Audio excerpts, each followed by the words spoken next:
All right, so I'm going to talk to you. We're going to do a deep dive tonight in domestic tourism, embracing domestic tourism. And I'm the co-founder and marketing director of Rentals United. And I've been in the industry for quite some time. It doesn't make me any younger. I've been, I think, it's about 15 years or so. Started off as an OTA, and then later on, we became a distribution platform for rentals. So I've been in this quite some time, as I said. And okay, this is not going forward. Okay. And so Rentals United is a distribution platform, also called a channel manager. And last webinar, I had the numbers wrong. Actually, we distribute 180,000 listings onto small and large OTAs. So that means that through us, you're able to connect to more websites than you would manually. And every time you get a booking, that is then updated automatically. If you want to change your content or if you want to change your pricing, we do this automatically for you. So as a result, we have quite a good overview of what's going on in terms of bookings and booking windows, etc. So I'm going to share some stats with you internally. We're not a data platform, but we have a wonderful data analyst in the team, and he's helped me out with some data that I can share with you as to the trends that we are seeing at the moment. So the agenda tonight, we're going to start with some stats. As I said, we're going to look at past, present, and future of domestic travel. Future, obviously, I don't have a crystal ball, so these are predictions more than anything else. Then we're going to look at strategies that you can use to beat the competition, which potentially could be fears. And then we're going to talk about distribution. So the channels to distribute on. I have a really great list for you to look at. And lastly, I don't know if that's going to be completely relevant to everyone, but I'm going to share with you my strategy from the rentals that I manage. I manage two, one urban, one non-urban. And I'm just going to take you through my thinking as to what I'm going to do in terms of strategy. And obviously, we have all sorts of property managers here tonight, from owners to over 1,000 rentals. So there's no way all of the arguments I'm bringing will be relevant to everyone. And sadly, but I've tried to make it as relevant as possible to as many people as possible. But bear with me. So these are the stats from Monday regarding this webinar. And since then, we had 400 more people joining. So just to give you an idea that we're all over the world. We're all trying to find ways to market our properties and to find solutions. Right. So before anything else, just remember that we are a resilient sector. We've always bounced back, right? Even the last crisis that we've had, we've always bounced back. Now we don't know how quickly we're going to bounce back, and how it's going to look. But anyway, we have bounced back, so there is hope. In terms of the outlook, again, without having a crystal ball, and certainly not putting any dates into what it's going to look like in terms of timeline. But short term, we're looking at some regional tourism. For example, in Spain, we've been told that we'll be able to travel within the same region. I just heard that in France, you'll be able to travel 100 kilometers from home. So we expect that in the short term, we will see some regional tourism by car. And also, people are not going to want to travel much further afield in case anything happens. They want to be able to go back home. Then midterm, we see a rise of domestic tourism. This is what's expected. And we already have some stats showing that. And this will probably happen by car and by train, not so much by plane. And we're also going to see some business travel, from what I understand, possibly with adjacent countries. Because businesses now they're making business online. They realize that they're able to make business online on Zoom, etc. And so they're going to ask the questions, can we avoid travel? And in any case, can we afford travel with the economic downturn? And then long term, we should see international tourism resume, likely with immunity passports. But again, we don't know when, and we don't know how. So in the past, we've seen that in the last 12 years, from 2000 to 2018, there's been like a real increase in air travel and a decrease in road travel. And we expect that this will, in the short to mid-term, be reversed, that trend. We will see a lot less air travel and a lot more road travel.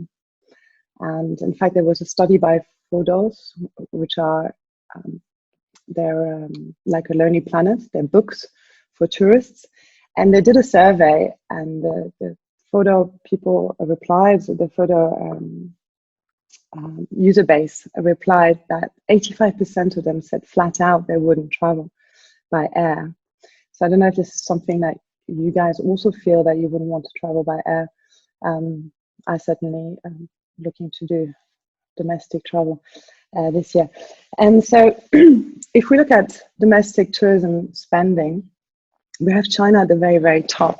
And one of the reasons for that is that since the year 2013, they've opened no less than 8 new airports a year within China. So there is an infrastructure to travel within China.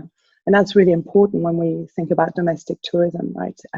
Does the country have the infrastructure to support a lot of domestic tourism? So China way above, and you can see that sharp increase because of all these new routes that were opened. United States doing very well. And then you see Germany, which is very high, higher than India, higher than most of the countries than all of the countries in Europe, in fact.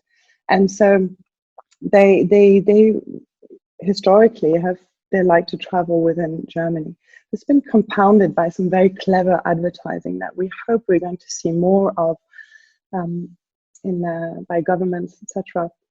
And this was one that was done with Ogilvy and the German Rail, comparing, the cost of going to China was what you could get in Germany, very similar views, and this is a beautiful advert. This is another one. So I think important to think of our domestic tourism creatively. How can we creatively help to encourage people to come to our destinations, and hopefully, government organizations will help tourism boards, etc., to really promote all of the wonderful regions that we have in all of our countries. So I looked at finding a study with a fair number of respondents as to what do people want to do after coronavirus. And the only one I could find I had a fair number is an Italian one, and Italian people said in that very short time bracket that they would want to travel in Italy as soon as it's over. They also said overwhelmingly that they want to go to the seaside, and I think this is a sentiment that we've seen all over Europe, that people, as soon as they come out of this, would want to go to the seaside. So when we think about this, we have to make the difference between leisure short-term rentals, seaside short-term rentals, and urban short-term rentals. Which potentially we shouldn't have the same approach when it comes to domestic. So looking at more stats, these are stats that are from our own software. So the good news is bookings are still happening. And what we've seen across the board, really, I just picked 4 countries where we have most of the bookings happening, but we have seen an average of 20 percentage point increase compared to 2019 in the same time bracket of people traveling domestically, right? Canada here is a huge jump. So what we're seeing in the news and what we just looked at ourselves, with this experiment, it's true. So people are more likely to book domestically than internationally at this stage. Then, in terms of lengths of stay, the length of stay is also higher than it was last year at the same time. This is something we covered in the last webinar that I highly encourage you to download, the short-term rental webinar, the mid-term rental webinar, sorry. And we see a sharp increase in number of nights booked in Spain especially. So people are going to want to stay longer than a few days like they did before. In terms of booking window, Spain has this has this increase of over 60 days. People are booking for in 60 days. So that brings us to July, August, which in Europe is the holiday season. And so it would appear that Spanish people are confident that they will be able to travel domestically in July and August. And then the UK and US, it's kind of even between day 0, 1 to 30 days, not so much between 1 and 2 months. And so these are the curves that we're seeing at the moment and that we're monitoring constantly. Then in terms of getting some more stats, so obviously we have 180,000 listings, but I was really curious to get our partners to help us to prove that these stats are right. Are we really seeing the right trends here? And very kindly, HomeToGo participated and gave me these stats. So they also see a rise in domestic bookings compared to 2018, 2019. And they also see an increase in cabin bookings, villa bookings, bungalow bookings, as opposed to apartments and cities. So there's sharp increases there. Thank you, HomeToGo, for this. And Holido, another meta search that kindly helped me with the stats. They also see, they just give me the stat for holido.de, which is the German side of Holido. But they're saying that this trend is very similar across all of their domain, that domestic is taking over international. So, and in terms of booking window, they have a longer booking window than we experienced. 81 days to check-in was last year, and now it's 145 days to check-in. So 3 to 4 months in advance, and they're already starting to see bookings for 2021. There's also, and I wanted to get some more stats on that, but they see a slight increase in bookings allowing pets. And this is something I'm going to come back to because I have a strong feeling that this will help attract travelers to your rentals. So Plum Guide also, thank you very much, shared with me some stats, and they said they quadrupled the share of domestic bookings.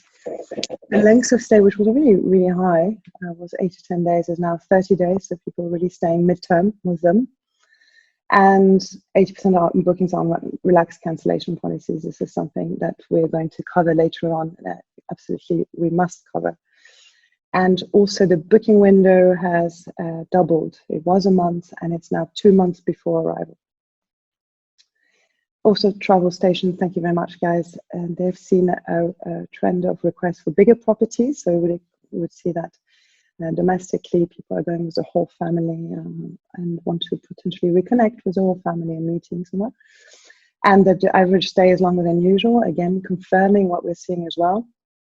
And price-wise, they're looking for cheaper options. Again, we need to look at that. We're going to need to look at our pricing very, very seriously in the future and also in this presentation. Now, in terms of buying power, historically, it's been the mature adults and the senior adults that have had the money to travel internationally, etc. So, but they're also the people who are most at risk with the virus, right? So, trouble is, the buying power is kind of gone because these people are less likely to travel. Hopefully, they'll travel still domestically, but definitely not internationally in the short run. Then the younger people also have a high perception of risk, clearly, but it's less than the other generations, let's say. So the question is here: are we ready to get this segment in our properties adapted to the younger people? Are we doing everything that we can in order to attract them? So I'll come back with some marketing tips on that. Another thing that we cannot avoid, we can't put our heads in the sand, right? Where it's been dubbed the great lockdown, what we're going through in terms of economic downturn. And so as a result, vacationers will be cash trapped. They will have less money to spend on holiday. So again, we're going to need to talk about pricing seriously. So just to recap, domestic tourism, a bigger trend than last year. I think I've proven that. And, let's find ways to sell your destination with storytelling, difference of approach between domestic and urban, changes in different demographic, and also pricing, which we need to discuss. So let's look at strategies to beat the potentially fierce competition. There's a few things that we need to discuss on that. So the most important amenity going forward is safety, clearly. We're going to need to make people feel safe coming to our rentals. And that comes with two things that you can do pretty much instantly, and that is investing in self-check-in and in professional cleaning. Come back on these 2 points. And here I added, which has nothing to do with safety, clearly, accepting pets as a tick box in your amenity, because as people travel domestically, they kind of leave their home, they're going for a longer time. We don't want them to leave their pets on the side of the road, do we? So I know it's an issue with many vacation rental property managers, because there's an issue with insurance, etc. However, you should consider it. When it comes to professional cleaning, something I didn't know and I learned over the years is that hotel companies, they actually use external cleaners, external cleaning companies to clean their hotels. And these companies that you see listed here, they tap into this pool of hotel cleaning companies for us. So via their platform, you're able to book really professional cleaners to come to your rentals. It does get more pricey, clearly. But in terms of pricing, you can, and it will not be a deterrent, as far as we know, to increase your cost of cleaning on your different ads, because on the contrary, it will show that you're taking this extremely seriously. And you have to take it seriously. Clearly, you don't want anybody to get sick. So these are 3 companies that they cover different regions, and hopefully there is one in your region that can help you. But I would definitely look into what can you do in terms of externalizing the cleaning and really showing that you're taking this extremely seriously. Another thing is self-check-in. I received this email from a service apartment company in Melbourne, and they pivoted. This was some time ago, 2 weeks ago, and they've very quickly pivoted to doing online check-ins. They have Wishbox app, which is an app that helps you do guest communication and send instructions for check-ins in a very automated way and clever way. Now that's the sole focus of this app, so look into it. It's very good. And then they tell people how to get the key. So there's no human interaction here, and that's really what we should be looking at. In terms of no human interaction, I put together these different types of check-in solution back 2 months ago when I was going to go to the UK and do a presentation there. So these are UK focused, but there are more. So you want to look at keyless entries. What can you do in terms of that? Maybe key safe, so people can type in a code that you send them prior, and the key is in there. So definitely, these are the 2 things: cleaning and check-in, that you want to really sort out. Then in terms of policy, cancellation is a big topic. I'm sure you heard about it. We need to go flexible. This is not something that we've been very much prepared to do in the past, because obviously, unlike hotels, we don't have passing traffic. We get a cancellation. It's tough to refill. However, travelers will not be booking unless there is a flexible cancellation. In fact, Booking.com is putting a very big sign on their website. I don't know if you saw. They're telling travelers not to book anything that's not flexible. So, very important, this. And Airbnb shared with us that their flexible cancellation policy, people are on their flexible cancellation policy are getting 50% more bookings than prior to COVID. So I will ask you in a minute if you already have flexible cancellation policy in a poll. Marketing communication. I mean, the content of your advert hopefully was already great before the crisis. And hopefully you've employed these 2 tactics, which are one, the emotional appeal, and the other one, the rational appeal in your content. And today, what you can even do for your emotional appeal is bring out this feeling of, I want to help my country get back on track, and so therefore I will want to support the local community. So bring out these feelings of, help us rebuild, and to encourage people to come to your place. And rationally, best cleaning, clearly, we're going to need to talk about pricing, privacy, safe things to do, etc. Marketing to millennials. So, gosh, I hate that word, millennials. However, it's if you type this into Google, you will find lots and lots of help articles to help you with the content of your adverts. I've just put 3 things here that I think are clear. Younger people like Instagrammable deco, things that can take their pictures with themselves on, and colorful, cool, vintage, and the photography needs to be amazing. Looking at different close-ups of your properties, etc. So if we think about the shift in segment that we're probably going to see in the short to midterm, then adapting our messaging, adapting our photography to this segment is important. Pricing. This is a complicated matter, as I think I've already introduced. There's no one answer to suit everyone, sadly. So historically, when a business drops a price during a crisis, it's very hard to recover from that price, to recover to the price that they had before the crisis. So, but quote, this is a crisis that we've never seen before. So therefore, we can learn from this, or we can decide to ignore it.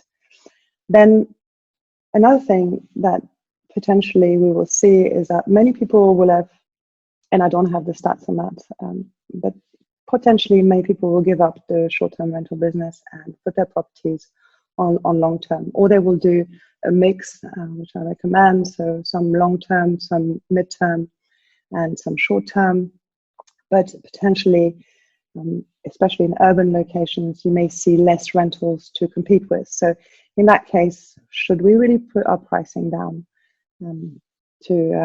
or should we in fact put it higher? But then we also have to consider the fact that there will be less travelers, right? Since we have closed borders and we won't get international travelers. Then adjusting your pricing to the domestic market, this is also a topic to consider. So for example, for me personally, I've always been marketing internationally, right? So my pricing reflected that. My pricing reflected what US travelers could spend and what UK travelers could spend with me in Spain. And they're not really affordable for the domestic market. So I need to adjust my pricing, basically. And then another thing is that people will spend less. We are going to an economic downturn, a global one. So there will be cash-strapped vacationers out there, more than people who can really afford to travel. So, these are things to consider when you think about your pricing strategy. And then lengths of stay pricing, and that's something not to consider. That's a necessity. Right? So if you're not using this tactic today, you need to, basically. And here I'm quickly giving you an overview. I certainly don't have all the answers. And these are things to experiment with if you haven't yet. If your software doesn't allow lengths of stay, then you should definitely change software, and these are the kind of pricing that you can enter, and discounts that you can enter. Again, please don't drill me on this, and I'm not going to go into too much detail because, again, thank you very much, the Rentals United team. They're, very helpful in trying to help everybody understand how marketing works. And so one of the very important aspects is lengths of stay pricing. So they put together these 4 articles today, for me. And so you can access them via our help center. And I will also send you the links so you can get more information.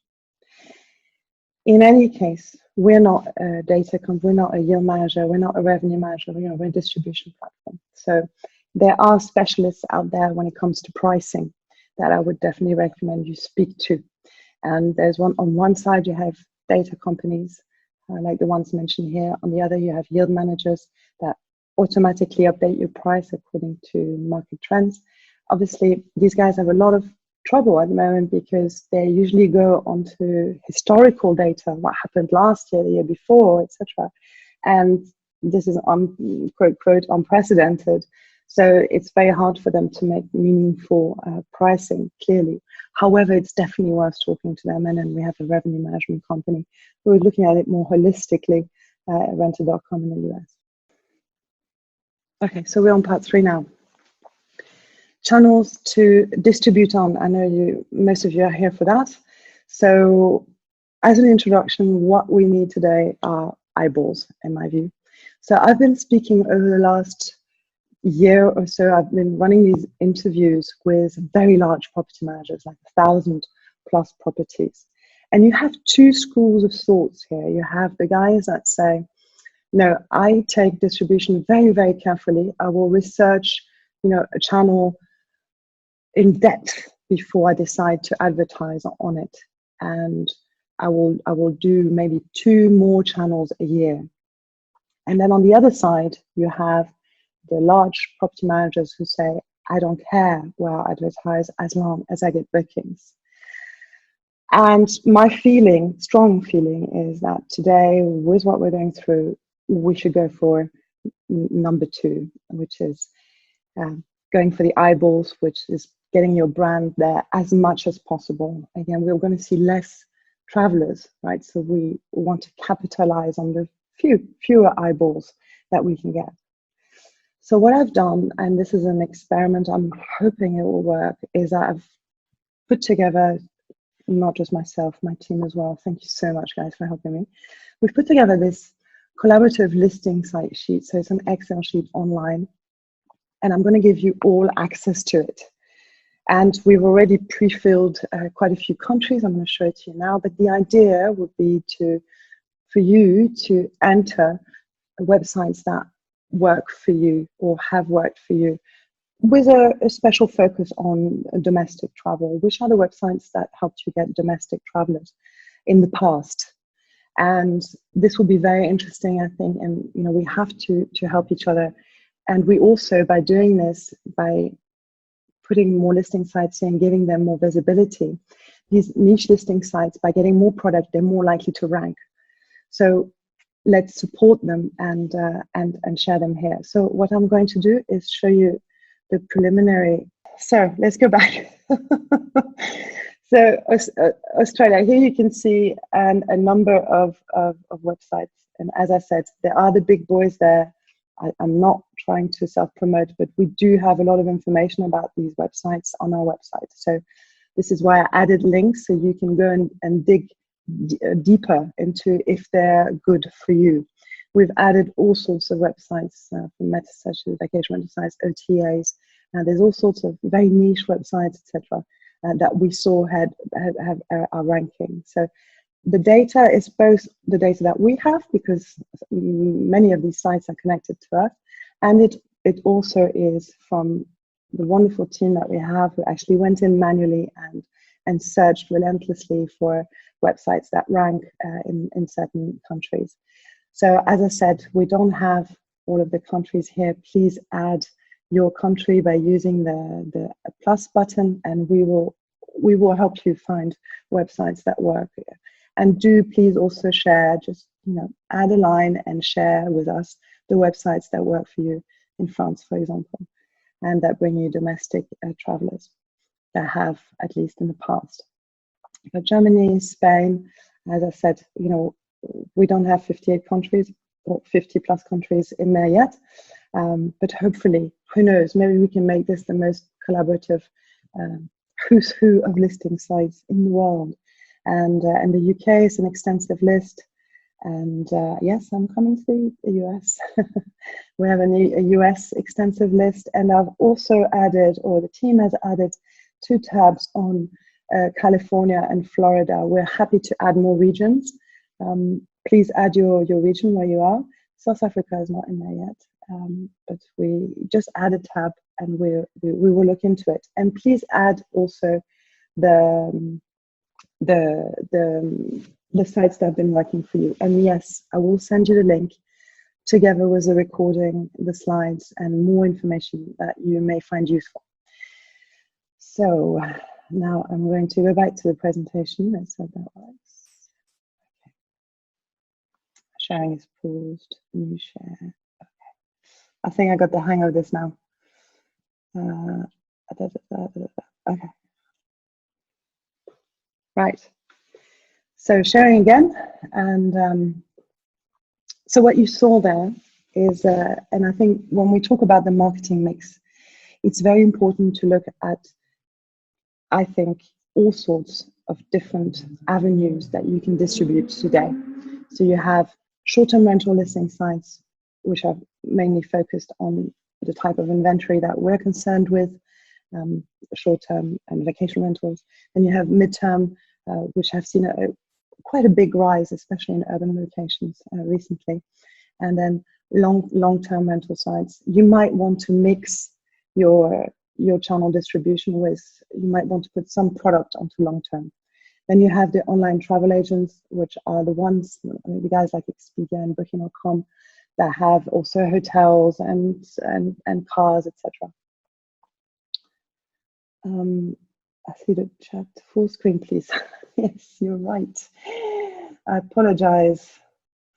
Okay, where is full screen? There it is. Okay. Sorry about that. Now you can see it. And then you have niche listing sites, which are, there are also quite a few in that Excel that you might find interesting. And meta searches, which I will cover now, and GDSs, which I will also cover now. And then obviously you might have a book direct strategy, which many people are talking about lately, and even more so now. And I think it's very important, and this is not my area of, this is not what I specialize in, but however, being in the digital marketing world for quite some time, I would highly advise, if you do have a book direct strategy, which means basically your own website and getting people to your own website, is to work with experts, right? And not expect that, by just having a website, it's going to suddenly either pop up on page 1, or it's good enough to put AdWords money on it and try and get bookings, right? So really carefully threading on the book direct subject, I think very, very important to employ specialists when it comes to making websites, and especially if you're going to spend money on AdWords. So GDSs, we think there might be kind of a renewal in travel agent bookings, because as people are now more scared to travel, if they do travel, they're going to potentially want to have somebody to hold their hand, somebody that knows about the cancellation policy, somebody that is on hand in case anything happens. So there could be a renewal in travel agent bookings, the way we see it. And it's been very hard for us to technically, for a vacation rental product, to access the GDS partners, which are the guys that have this massive amount of information, usually hotel information, and pushes it to travel agents. So in the past, we haven't really been able to access this as property managers. This is being remedied. So I'm looking at our own outlook, right? So what we have, who we have integrated with, is a startup in the GDS field called B2BBook.net, and they're solely focusing on pushing holiday rental inventory onto travel agents, and they're already connected to us. Then we are doing a connection with Busy Rooms, which Busy Rooms is not a GDS, but they have access to GDS and travel GDS organization. They already have the connection. So by connecting with Busy Rooms, we'll be able to potentially place all of this content onto travel agents. And then we're in talks with Travelgate, which is a GDS2. So hopefully there's an end. There's a good ending to this, and that we'll be able to access travel agents. In any case, worth talking to b2book.net already. So, I showed you a huge amount of websites, and now how are you going to know if this website is good for you? So what we do at Rentals United, we get approached by listing sites all the time that want to work with us, and we have to do a lot of background research. So here I'm showing our wonderful partner Home2Go, who also helped me today with the stats. They're a meta search, and what we look at is, their business model. I know that property managers often look at the fee, and the fee is the most important thing. But there's not just that you should be looking at if you're going to advertise with a listing site. For example, the average booking value, the number of nights that they book, and their traffic sources. So I'm going to show you a trick of how you can find that out without asking them, and then also the amount of investment that they got. So on the left here, you can see, Home2Go back in 2017 on 150 million investment. That means that the venture capitalist community believes in these sites, even in times where you have giants like Airbnb and Booking.com, etc., overtaking the market. So there is trust in these sites. They have money to advertise, so it's worth looking into them. And they're certainly a very good partner of us, Home2Go. Another good partner of us is Holido, very good partner. And here you can see again what we're looking at in terms of traffic sources, investment, onboarding time, how long will it take for people to get online, the number of properties that they expect, etc., and the average booking value. Very important to look at this. Also, who's the merchant of record? So the merchant of record means that you collect the money. That means that it's your cancellation policy that is applicable in a way, because you've got the money, right? So so that's very important to look at. Is it the site that collects the money and then pays you out, or is it you that collect the money? So if you collect the money, then you need to sort yourself out with a payment provider. So what the team did in order to find the sites that rank locally in the different countries, and that's what you can do as well. It's very, very easy. It takes time, but it's easy. So you go onto google.com and you make sure that in your preferences, your region setting is set to your own region. I had, for example, UK, because I like my my Google search to appear in English as opposed to Spanish. And so, I had to change in order to find Spanish sites that work in Spain. And type in the language of the country. Try lots of variation of keywords. Don't just go what you usually use it yourself, vacation rental holiday, and holiday homes. Try all sorts of variation of keywords and see who is spending money on AdWords today to make bookings. So which OTAs are doing that? Which ones are ranking high? I would even go as far as page 2 at this stage, as people will, apparently go through 20 websites before they make a decision. And then check the ranking, and this is the tip, on SimilarWeb. SimilarWeb is a website that gives you the traffic rank of different websites. So stick it in there. If it doesn't appear at all, then potentially you've found a very, very small website that it's not going to amount to much. So have a look at that. I hope you find this helpful. And I have another poll for you.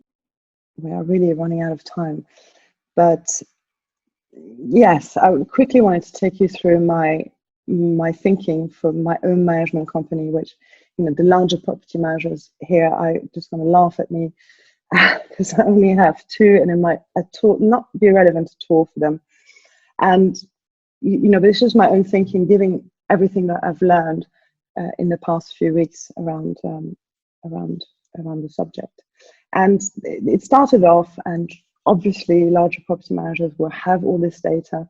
Maybe the smaller ones do too, I don't know, but I certainly didn't look at my past guests, which is, and I'm in the vacation rental industry forever, and I didn't even bother looking. Where do my guests come from, the country of origin, the age bracket, etc., the days of season they're coming, the length of stay, to try and find some patterns, right, to see where I'm more successful and not than not. And really what I was after by gathering this data is to find out, is there a booking channel that brings me more of the domestic guest, or has brought me more of the domestic guests in the past, and am I pricing correctly for this domestic guest? This was my thinking behind this exercise.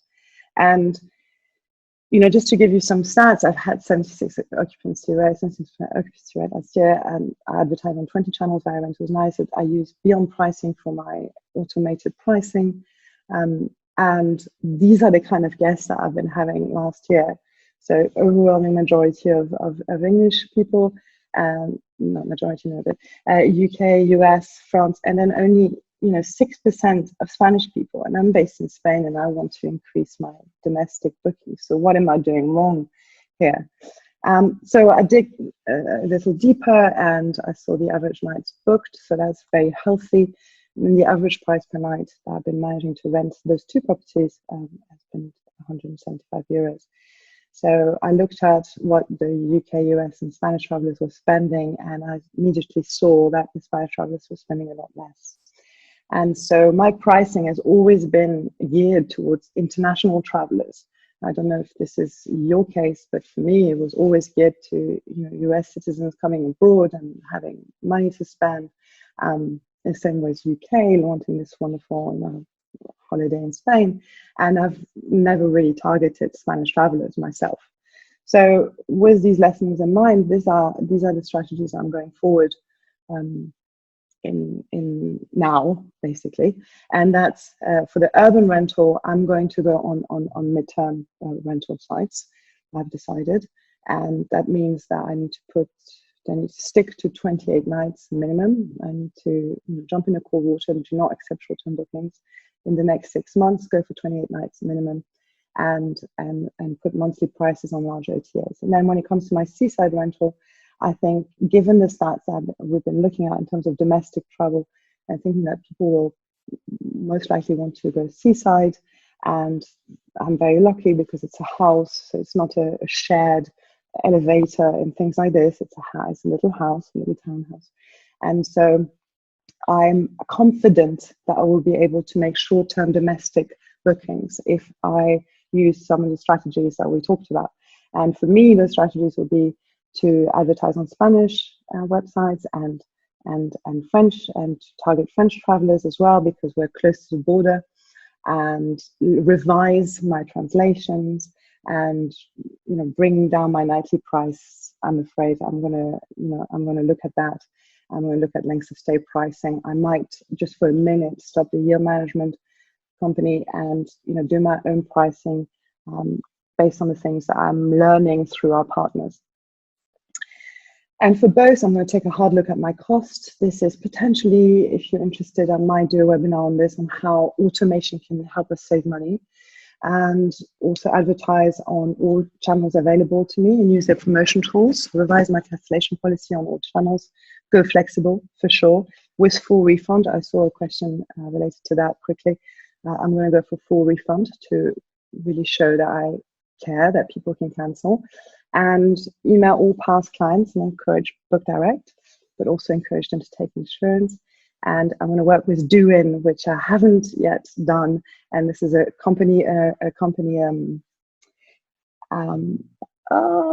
cleaning software that puts me in touch with local professional cleaners, hotel professionality. And then I'm going to accept pets, which is also not something I'm looking forward to, but I'm going to do it.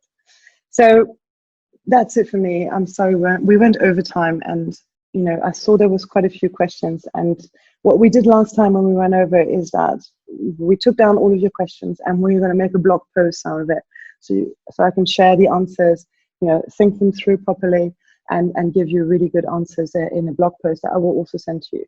And if you wanted to talk to us about time management, obviously we're around. As I said, we're not for everyone, so no pressure here. And thank you very much. I'm also available on email. I'm most happy to receive your emails if you want to give me your feedback or anything you want to let me know. Okay, there's clapping going on in the background because it's 8 o'clock in Spain. We all clap. All right. I hope you found it useful in any case. And Clapping here too, that's great. Thank you. Thank you, everyone. Thanks for attending. And I'll be in touch tomorrow, I promise, with all the things that I promised tonight. Thanks. Thanks so much. All right. That's wonderful. Thank you all. Great. Great. Thanks so much. Okay. I'm going to stop sharing. Thank you.